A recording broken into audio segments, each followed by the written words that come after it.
L'UNIOPS a joué un grand rôle, dans le fond, dans l'amélioration des conditions de vie des personnes âgées.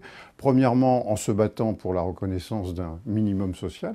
Le premier minimum social, ne l'oublions pas, c'est le minimum vieillesse, créé dans les années 54. Les pauvres de l'après-guerre, ne l'oublions jamais, c'était les personnes âgées.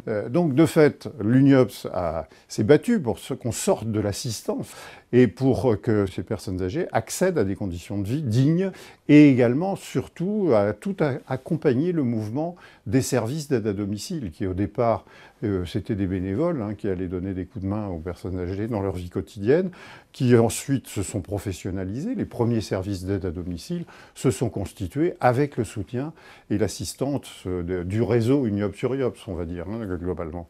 Voilà, donc c'est un rôle extrêmement important qui a profondément modifié, dans le fond, les conditions de vie des personnes âgées. C'est ça le chemin que vous avez fait aussi, Monsieur Dereau. C'est-à-dire, c'est pas parce que j'ai 73 ans que je peux plus rien faire. Eh oui. Alors comment voulez-vous que je me sente mal? On se sent bien quand c'est comme ça. Puis alors après, moi, c'est vous qui m'avez forcé à réécrire après vous. Bah oui, c'est le rôle de notre association. Cette semaine nationale des retraités aux personnes âgées, dite semaine bleue depuis les années 90, est totalement emblématique de l'évolution, en ce sens qu'elle est née Journée nationale des vieillards, avec les événements importants, le minimum vieillesse, l'amélioration des conditions de vie que j'évoquais tout à l'heure.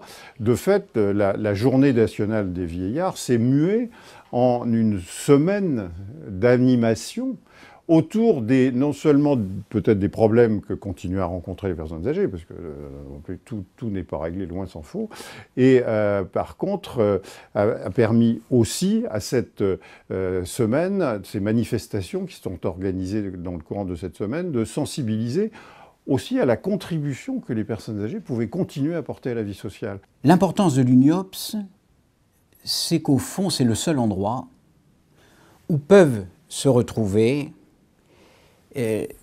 celles et ceux qui sont concernés par la pauvreté, celles et ceux qui sont concernés par l'avancée en âge, celles et ceux qui sont concernés par le handicap.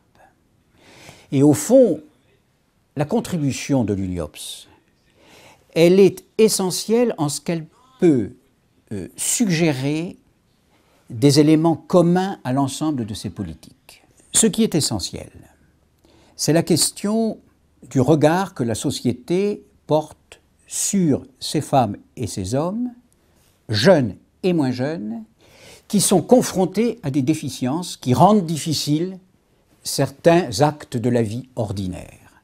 Le deuxième point important, mais là, le parcours n'est pas achevé. On est en train de prendre conscience que ce que l'on fait pour les personnes en situation de handicap, c'est du mieux-être et du mieux-vivre pour l'ensemble de la population. Et c'est le rôle d'une organisation comme l'UNIOPS que de mettre le doigt sur ces enjeux fondamentaux pour aider les institutions, comme celle à laquelle j'appartiens aujourd'hui, le défenseur des droits, pour veiller à ce que l'harmonie continue de vivre dans notre cité,